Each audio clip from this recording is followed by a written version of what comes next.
Good evening, my dear brethren. Praise the Lord. मेरी आवाज सुनी आ रहा भाई? हाँ, प्रेज द लॉर्ड। हाँ, सुनाई दे रहा है भाई। आज शाम के मनन के लिए मैं कल शाम में प्रभु से बात कर रहा था, क्योंकि मेरे को ज्यादा टाइम नहीं मिला और बार बार प्रभु से पूछने लगा, प्रभु आज शाम तो वचन देना है मेरे को एग्जाम कंडक्ट करना है, ये बहुत कुछ काम है, लेकिन क्या करूं प्रभु बोलकर मैं कल शाम में मैं दुआ कर रहा था। और प्रभु मेरे को ज्यादा कुछ नहीं दिया, लेकिन छोटा सा वचन प्रभु ने बता चुका है।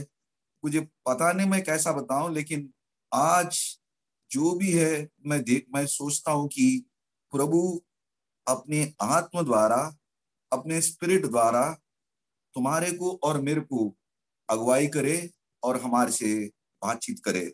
ये मेरी विनती है और मैं प्रभु से ये विनती करता हूं कि प्रभु हमसे बातचीत करे। आज के शाम के मनन के लिए आप मत्ती का शुभ समाचार Matthew chapter 7 verse 24 to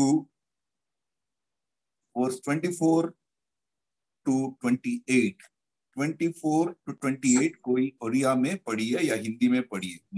Matthew शुभ समाचार 7वां अध्याय 24 से लेके 28 तक। 24 से लेके इसलिए जो कोई मेरी ये बातें सुनकर उन्हें मानता है वो उस बुद्धिमान मनुष्य की नाई ठहरेगा जिसने अपना घर चट्टान पर बनाया।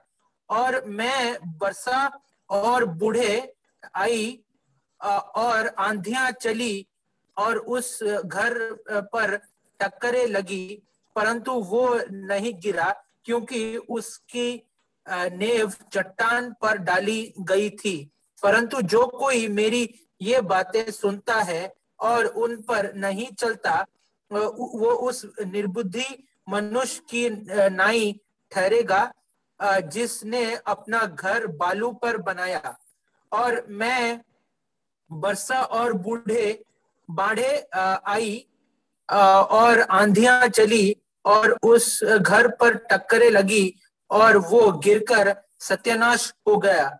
जब यीशु ये बातें कह चुका तो ऐसा हुआ कि भीड़ उसके उपदेश से चकित हुई। और एक भाग लूक सुसमाचार 6वां अध्याय और 47 से लेकर 49 तक। 47 से लेकर 49 तक। 47 से लेकर 49 तक। लूक जो कोई मेरे पास आता है और मेरी बातें सुनकर उन्हें मनाता है, मैं तुम्हें बताता हूँ कि वो किसके समान है। वो उस मनुष्य के समान है जिसने घर बनाते समय भूमि गहरी खोदकर चट्टान पर नींव डाली, और जब बाढ़ आई तो धारा उस पर घर पर लगी, परंतु उसे हिला ना सकी क्योंकि वो पक्का बना था। परंतु जो सुनकर नहीं मानता वो उस मनुष्य के समान है जिसने मिट्टी पर बिना नींव का घर बनाया। जब उस पर धारा लगी तो वो तुरंत गिर पड़ा और गिरकर उसका सत्यानाश हो गया। हे प्रभु, हमसे विनती करते हैं कि आज हमारे शाम में आपकी अगुवाई हो, और जो भी अब आप हमारे से बात करना चाहते हो, आप साफ साफ बात करिए। मेरे पास कुछ नहीं है, मैं तो बिल्कुल खाली आपके सामने खड़ा हूँ। ये जो भाग मुझे कल रात से मेरे दिल पे था, मैं ज्यादा कुछ नहीं दिखा, लेकिन आप जो बताना चाहते हो आप बताइए और हमारी अगुवाई करिए और हमसे बातचीत करिए और हमें बुद्धिमान बनाइए। हे प्रभु, हम हर कोई आदमी हम बुद्धिमान बनना चाहते हैं और हर कोई आदमी हमको बुद्धिमान की तरह देखना चाहते हैं। हे प्रभु, हम तेरे सम्मुख आते हैं कि आप हमारे से बात करें और हमारे बीच में ठहरे और हमारी अगुवाई करे। हे प्रभु, हमारी दीन प्रार्थना को सुन, ये प्रभु यीशु मसीह के नाम से मैं मांगता हूँ, आमीन। आमीन। लोग प्रभु के पीछे पीछे चलते गए, प्रभु के पीछे चलते चलते क्यों गए? जो भी प्रभु के पीछे चलने वाला है वो प्रभु का दास नहीं होता, ना प्रभु का शिष्य होता।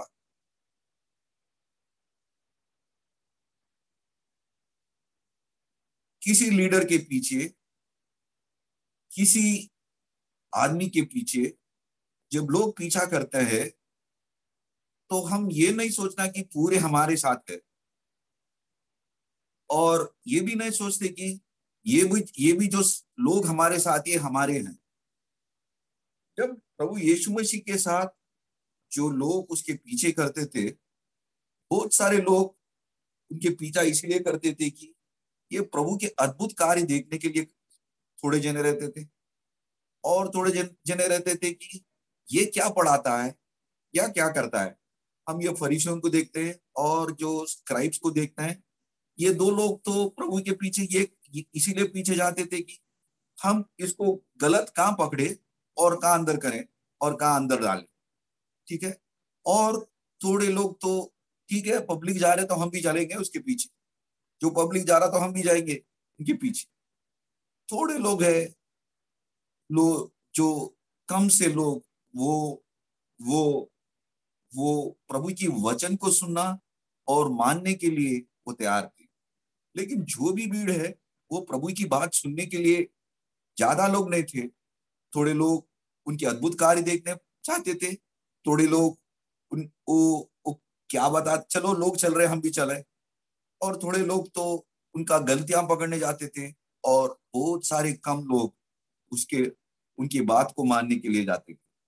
एक बार मैं जब एंट्रेंस एग्जाम लिख रहा था तो एमबीबीएस के लिए, तो मैं जब वो एमबीबीएस एंट्रेंस लिखने गया था, उतना भीड़ को देख के मैं डर गया। मैं बोला मुझे सीट कहाँ मिलेगी, इतने लोग लिख रहे हैं, मुझे सीट कहाँ मिलेगी, मेरा तो क्या हाल होगा, वो सोच रहा था। लेकिन मेरा एक दोस्त बोला यार इसमें 80% बिल्कुल कचरा है, खाली खाली वो देखने आए एग्जाम कैसा है। लेकिन जो 20% होते हैं वो जरा सीरियस होते हैं, और उसमें जो 10% होता है वो जरा पढ़ लिख के आते हैं, और जो कंपटीशन होता है वो 5% के अंदर होता है। तब मुझे मालूम हुआ कि बहुत सारे लोग ऐसे भीड़ के साथ आते हैं, चलो भाई लिखेंगे, दुनिया को दिखाने के लिए हम एमबीबीएस एंट्रेंस एग्जाम लिख रहे हैं। लेकिन जो कंपटीशन होता है वो 5% के अंदर होता है बोलकर मैं सुना। उस दिन मुझे मालूम हुआ कि यार इन लोगों को देख के मुझे डरने की जरूरत नहीं है, मुझे तो वो 5% के अंदर रहना चाहिए कि अगर मुझे सीट मिलना चाहिए। हम देखते हैं कि हमारे साथ बहुत सारे पार्टीज होते हैं, इस तरह उस तरह इस तरह, कोई भी लीडर जाते हैं उस लीडर के पीछे दुनिया लोग भागते हैं, लेकिन जो भागे से लोग पूरे उस पार्टी के लिए वोट करते बोल के नहीं है। हमारे पास बहुत सारे लोग जो जीतने के पहले ही विजेता का प्रकट किए और हार गए भी। तो हम ये नहीं सोचना कि भीड़ जो भी आती है वो हमारा जो भी बात हम कह रहे वो मानेंगे और उसके बरोबर करेंगे बोल के हम कभी नहीं सोच सकते। तो इसीलिए प्रभु यीशु मसीह जो उसके पीछे कर रहा था, उसको बता रहा था कि यार जो भी मेरा बात सुनेगा और मानेगा वो किसका समान है, वो एक बुद्धिमान के समान है। इस दुनिया में हम हर कोई बुद्धिमान और बहुत ज्ञानी या हमारे बुद्धि के साथ चलने वाले जैसा हम रहना चाहते हैं। लेकिन हमारा जो ज्ञान है, हमारा जो बुद्धि है, वो बिल्कुल बिल्कुल वो कचड़े का जैसा है, कोई फायदा नहीं है प्रभु के साथ। हमारा जो बुद्धि, हमारा जो ज्ञान, हमारा जो तेजी, हमारा जो उशारपन, सब कुछ प्रभु के सामने वो बेकार है। लेकिन प्रभु का वचन ये कहता है कि जो मेरा बात सुनेगा और मेरा बात मानेगा वो एक आदमी होता है, वो एक बुद्धिमान आदमी होता है, और बुद्धिमान होकर उसको संबोधित करता है कि जो उसका बात सुनेगा और मानेगा और उसके साथ चलेगा वो एक किसके मुताबिक, ये किसकी तरह होता है? एक बुद्धिमान आदमी जो घर बनाता है। हमारे देश हम हर लोग हम एक घर बनाने का इच्छा रहता है, घर बनाने का इरादा रहता है, घर बनाने का सोच रहता है। लेकिन घर बनाने के पहले हम सोचते हैं कि यार हमारे पास उतना पैसा है, हम किसी तरीके से ला सकते हैं, मेरा कमाई के साथ मैं खुद का घर बना सकता हूं। ये सब कुछ हम प्लान करते हैं और पहला करते हैं, एक जमीन लेते हैं और जमीन लेके उसके पास एक प्लानर के पास हम जाके प्लान लेते हैं और सब कुछ लेते हैं और अप्रूव करते हैं और उसके बाद हम घर बनाने की कोशिश करते हैं। लेकिन पहले हम सोचेंगे हम किस तरह हमारे हमारे पैसे कैसा जमा करेंगे, किस तरह लेंगे, कहाँ से लोन करेंगे, ये कहाँ करेंगे, ये सब कुछ प्लान करेंगे।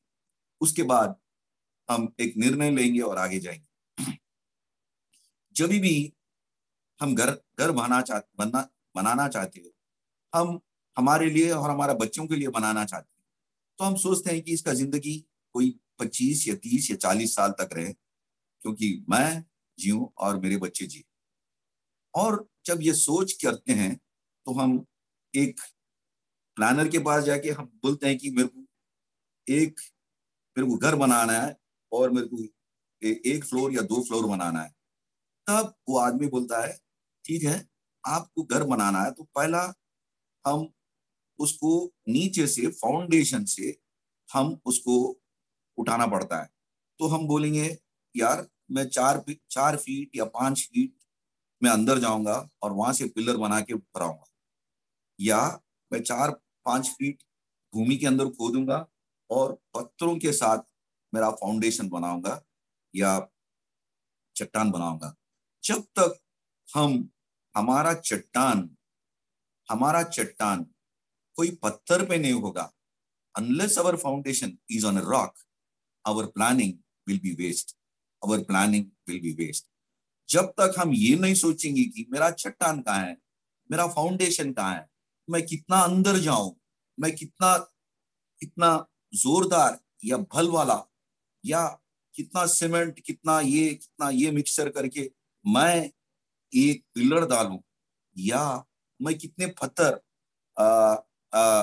लेके मैं ग्रेनाइट का पत्थर लेके मैं कैसा फाउंडेशन डालूं, ये सब कुछ सोच के हम पहला फाउंडेशन डालते हैं। बाद में उसके बाद हम ईंट और उसके साथ जो भी मटेरियल हो उसके साथ हम घर बनाते हैं। क्यों हम इसीलिए ऐसा बनाते कि हमारा घर ना कहीं ना टूटे, ना कहीं ना गिरे, क्योंकि हमारे घर बनाने के बाद हम कल के दिन जो भी है जिंदगी के जो तूफान जो आते हैं उसको तो हम फेस करना है, क्योंकि वो तूफान आती है, बरसात होता है और हवा बीसती है। इस पूरे चीजों को संभालने के लिए हम एक शक्तिमान वाला घर बनाना चाहते हैं, एक बलवान ये शक्तिमान वाला घर बनाना चाहते हैं। तो इसलिए अगर हम ये घर हम भूमि के अंदर हम खोद के अंदर हम चट्टान या फाउंडेशन नहीं डालेंगे तो ये घर एक गुड़िया वाला घर रहेगा, एक छोटा सा टॉय हाउस रहेगा, देखने के लिए बहुत अच्छा रहेगा, लेकिन कल का दिन अगर आंधी या तूफान या बारिश या कुछ विपत्तियां आए, अब हम देखते क्या हो सकता है। आप उड़ीसा में रहते हो, आपको तो मालूम है सब कुछ, आंधी क्या है, तूफान क्या है, बारिश क्या है। क्योंकि अगर एक तेज तूफान आया, एक तेज बारिश आया तो हम पूरे डरते हैं कि हमारा हालत क्या होगा, हमारा घर डूब जाएगा, घर के अंदर पानी आएगा, कभी कभी घर भी टूट पड़ेगा। तो इसीलिए हमारे लिए सबसे बहुत ज्यादा मजबूत वाला चीज जो है वो हमारा फाउंडेशन या चट्टान। फाउंडेशन या चट्टान। और प्रभु का वचन ये बोलता है, जो मेरा बात सुनेगा, जो मेरा वचन सुनेगा और मानेगा और करेगा, वो ऐसा व्यक्ति है जो बुद्धिमान जैसा वो घर बनाया है। बुद्धिमान जो घर बनाता है, वो घर बहुत बुद्धि से बनाता है, क्योंकि उसको मालूम है जिंदगी में आंधी आता है, तूफान आता है, बरसात आता है और तेज से हवा आता है। ये चार चीजों को हमको सहना है। तो इसीलिए जब भी हम घर बनाते हैं, ये चार चीजों को देखते हैं और हमारा चट्टान या फाउंडेशन हम डालते हैं। He that is a wise man will build his house upon the rock. Will build his house upon the rock. और यहाँ पे और एक उदाहरण देता है कि और एक आदमी जो घर बना रहा है, वो भी घर बनाया है, लेकिन वो घर कैसा बना है? वो मट्टी में बना है। वो मट्टी का घर है। घर तो है, रह तो सकते हैं, लेकिन जब आंधी आया, जब तूफान आया, जब बारिश आया, वो गिर पड़ेगा, वो गिर पड़ेगा, ये टूट जाएगा, टूट जाएगा। और प्रभु का वचन यहाँ पे बिल्कुल साफ बता रहा है, जो मेरा वचन वो सुनकर ग्रहण करेगा और मेरी बात मानेगा, वो ऐसा आदमी है जो बुद्धिमान जैसा भूमि को तोड़कर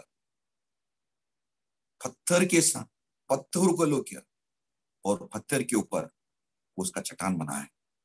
और वो वाला बंगला, वो वाला घर, वो आंधी और तूफान या बारिश से रह सकता है।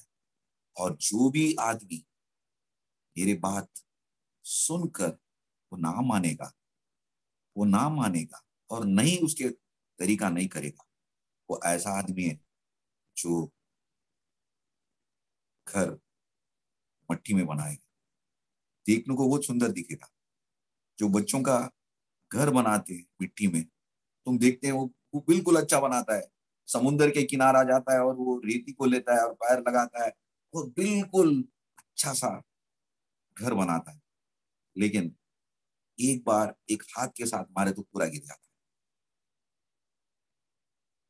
और प्रभु यीशु मसीह बात बताता है कि जो मेरा बात सुनकर और ना मानेगा, उसके बाद उसके बरोबर नहीं चलेगा, वो एक आदमी है जो मट्टी में घर बनाए जैसा, मट्टी में घर बनाए जैसा। दोनों के लिए एक ही परीक्षा है, आंधी तूफान और बारिश। आंधी तूफान और बारिश ये तुमको बताएगा या तुम्हारा घर ठहरेगा या गिर जाएगा, ठहरेगा या गिर जाएगा। आज शाम में प्रभु आपसे बिल्कुल साफ साफ बात कर रहे हैं। आज आपका घर किस पे बना रहे हो? किस पे बना रहे हो? प्रभु के वचन, प्रभु के बात सुनकर बना रहे हो या सुनकर आप नहीं मानते हुए बनाने की कोशिश कर रहे हो? आप ये सोच रहे कि हे प्रभु मेरी बात मान, मैं जैसा बोला वैसा। अगर हम ऐसा सोचेंगे तो एक अविवेक के जैसा आपका घर बना रही हो, आपका घर बना रही और एक दिन टूट के गिर पड़ेगा। और बाइबल हिंदी में बोलता है वो सत्यानाश होगा। हिंदी में बिल्कुल साफ, सत्यानाश, नाश नहीं, सत्यानाश। इंग्लिश में लिखता है ग्रेट वॉज ए फॉल और great was a fall of great was a fall of. English में बहुत अच्छी तरीके से बताया, लेकिन हिंदी में तो बिल्कुल साफ अपने के दिल को बात करने के जैसा, सत्यानाश। आज रात को तो आपसे और मेरे से बात, इतने दिन इस कोविड परिस्थिति के अंदर हर शाम को किसी ना किसी तरीके से प्रभु का वचन आ रहा है आपके पास। प्रभु का वचन आप सुन सक रहे हैं। प्रभु का वचन कोई नई तरीका और नई रूप के साथ आपके घर के अंदर आ रहा है, लेकिन आप कैसे हो? एक बुद्धिमान जैसा या बुद्धिहीन जैसा? ये सोच रहे होंगे कि ये हर दिन हम सोच रहे सुन रहे हैं और चले जा रहा है, चलने दो। या आप ये सोच रहे हैं कि मेरा प्रभु आ रहा है, मेरा घर ठीक तरीके से बनाना है, जो मेरा चट्टान प्रभु के अंदर, because the rock was Christ.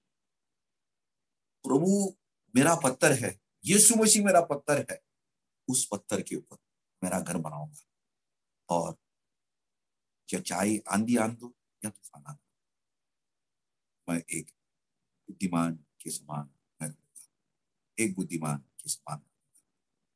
आज शाम में बिल्कुल साफ साफ ये दो हिस्सों के हिसाब से, मत्ती 7 और लूक 6, ये दोनों में यही इंस्टेंस दो ऑथर्स ने बताया, एक मैथ्यू एक लूक, लेकिन उसका सारांश यही है। आज आप किस तरीके से हुआ, आंधी तूफान आए तो ठहरने वाला घर या टूटने वाला घर? अगर आप प्रभु का बात मानोगे और सुनोगे और बनाओगे, आप बुद्धिमान होगे। अगर आप मानोगे लेकिन नहीं सुनेंगे, आप एक बुद्धिहीन है। प्रभु आज आपको एक बुद्धिमान जैसा कहना चाहता है कि आपका घर या आपका संगति या आपका मंडली किस तरीके से आप बना रहे हो? प्रभु का वचन सुन के बना रहे हो या अपना वचन अपना बात से बना रहे हो? लेकिन मानिए भाई, एक ना एक दिन प्रभु देखेगा, वो ठहरेगा या गिरेगा। ठहरेगा तो प्रभु की महिमा हो, या गिरेगा तो बहुत नाश होगा, सत्यनाश होगा। आज तुम्हारा और मेरा काम प्रभु के लिए ठहरा जा सकता। हम प्रभु से विनती करें। एक छोटी सी एक्सपीरियंस मैं आपसे शेयर करके मैं बंद करूँ। छोटी सी एक्सपीरियंस मैं आपसे शेयर करके बंद करूँ। ये इसके लिए होगा नहीं होगा, लेकिन मेरे दिल में ये कह रहा था कि ये आपसे शेयर करूंगा। 3 दिन या 4 दिन पहले मेरे पास एक पेशेंट आई थी। ये वाला पेशेंट हमारे हैदराबाद शहर में रोटी कमाने के लिए आई थी।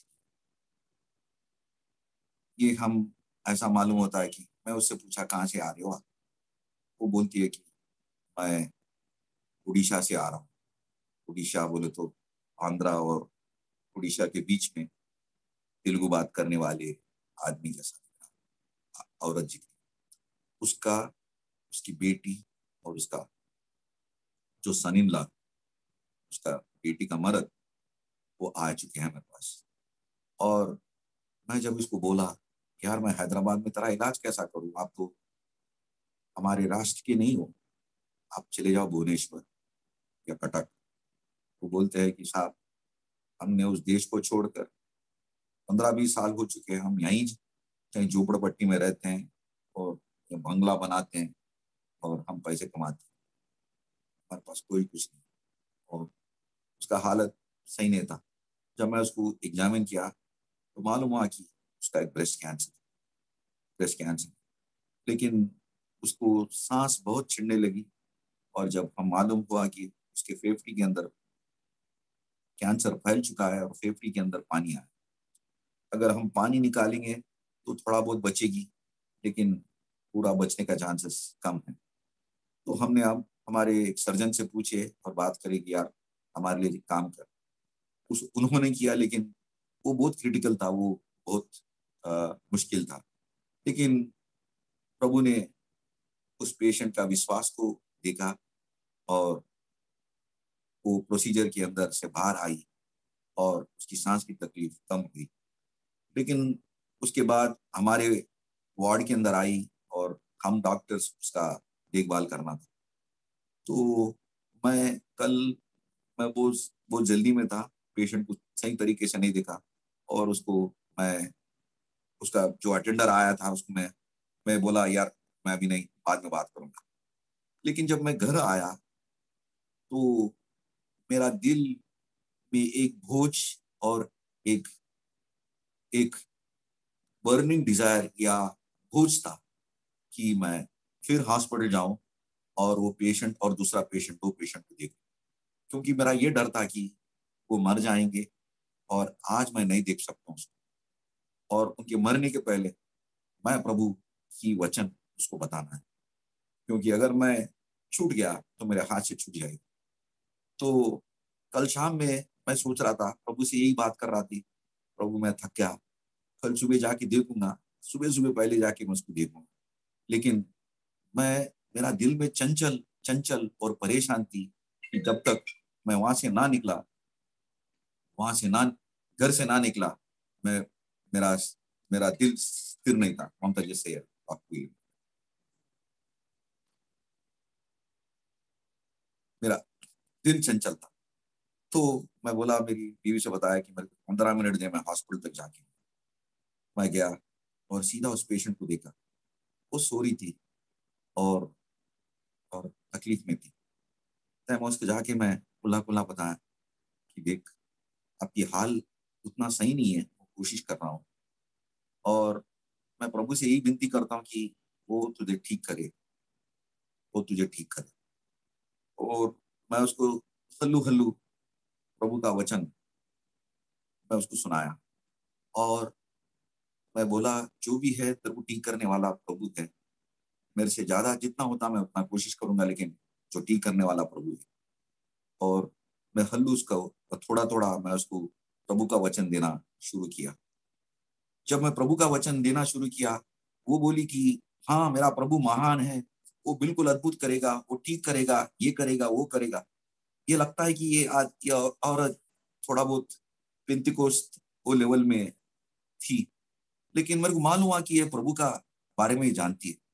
लेकिन मैं उससे फिर दोबारा पूछा कि ठीक है, हमारा प्रभु बिल्कुल महान कार्य करने वाला है, बिल्कुल आश्चर्य कार्य करने वाला है, लेकिन ये तो बात मान कि अपने पापों को प्रभु यीशु मसीह के पास तुमने, हे हे प्रभु मैं पापी हूं, मुझे तेरे लहू में धो दे और तेरे राज में मुझे याद कर।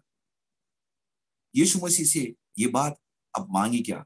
वो बोली मैं मुझे कुछ नहीं मालूम था। मैं बोला ये बात तो मान ले, हे प्रभु मैं पापी, हे यीशु मसीह मैं पापी, मुझे तेरे लहू में धो दे और तेरे राज में याद कर। अगर तेरा इरादा हो तो मुझे चंगाई कर, तो मुझे चंगा कर। ये 4 वचन मैंने उससे बात किया। वो मेरे पीछे बात करी और उसके बाद वो प्रभु से प्रार्थना करते गई, पकड़ते गई। जब मैं बाहर आ रहा था, उसकी बेटी आके मेरे को बोलने लगी, सर मेरी माँ के सिवा मेरे पास कोई नहीं है। मेरा बाप तो बिल्कुल मेरे बचपन में मर गया था, और जब मैं पैदा होने के बाद मेरा माँ ने मेरे को दिखाई कि ये तो तेरा पिताजी है, बस मैं मेरा पिताजी का प्यार कभी नहीं देखी। मेरा माँ अकेली है, अगर ये भी मर गई तो मेरी हाल मैं भी मर जाऊंगी, ऐसा कुछ बता रही थी। मैं बोला नहीं नहीं ऐसा मत करिए, लेकिन जो भी है प्रभु ठीक करेगा, ऐसा कुछ है। ऐसा 2-3 बात करके मैं छोड़े। फिर आगे मेरे को बताई कि सर मेरी माँ प्रभु को जानती है, और जो भी झोपड़पट्टी वाले आजू बाजू वाले हैं, वो हर कोई लोग हमारे घर में आके मेरे मम्मी से प्रार्थना करवा के वो जाते थे। और मेरी माँ तो प्रार्थना करने वाली है। जिस दिन उसके छाती में ट्यूब लगाने थे, उस दिन से वो प्रभु से दुआ मांगी कि मैं मरूंगी तो प्रभु के पास जाऊंगी। लेकिन मेरा प्रभु महान है, और प्रभु आज उस सर्जरी से भी बाहर लेकर आज तक ले गया। बोल के ऐसा बताया। तब मैं जाना कि ये औरत प्रभु को जानती है। लेकिन मेरी बात यह है कि अगर कल शाम में मैं उसको ना जाकर मैं प्रभु के बारे में उसको मैं ना जानकारी ना देता, मेरे को नहीं मालूम होता कि वो प्रभु को जानती है, ना मेरे को मौका मिलता था कि प्रभु का वचन मैं उससे बांट। और मैं ये भी जाना कि वो प्रभु को जानती है, और वो अपना घर उस चट्टान पे बनाई है कि वो बोलती है कि अगर मैं मर जाऊं प्रभु के पास जाऊं, क्योंकि मुझे मालूम है मेरे प्रभु मेरे लिए मारा गया, मेरे लिए गाड़ा गया और मेरे लिए छिपा। मेरा जिंदा प्रभु है, अगर बचाएगा तो बचाएगा। आज कल रात में मैं उसके लिए दुआ करा। आज मैं जब वार्ड के अंदर गया, सोने वाली औरत उठ के बैठी बहुत बड़ा मुस्कुराहट के साथ और बोली प्रेज द लॉर्ड। मैं परेशान था जब मालूम हुआ कि हमारे प्रभु हमारा प्रार्थना सुनने वाला, हमारा हमारा दुआ को सुनने वाला, हमारा हमारा आंसू को देखने वाला ये जीवित प्रभु। आज शाम में प्रभु आपसे बात कर, जो मेरे बात मान कर अब चलोगे, वो बुद्धिमान जैसा आदमी है जो प्रभु के पत्थर पे घर बनाए, प्रभु के चट्टान पे घर बनाए। आज तुम्हें और हमें एक बुद्धिमान आदमी जैसा हमारा घर प्रभु के अंदर बना रखे। प्रभु इस वचन पर आशीष दे, आशीष दे। Thank you.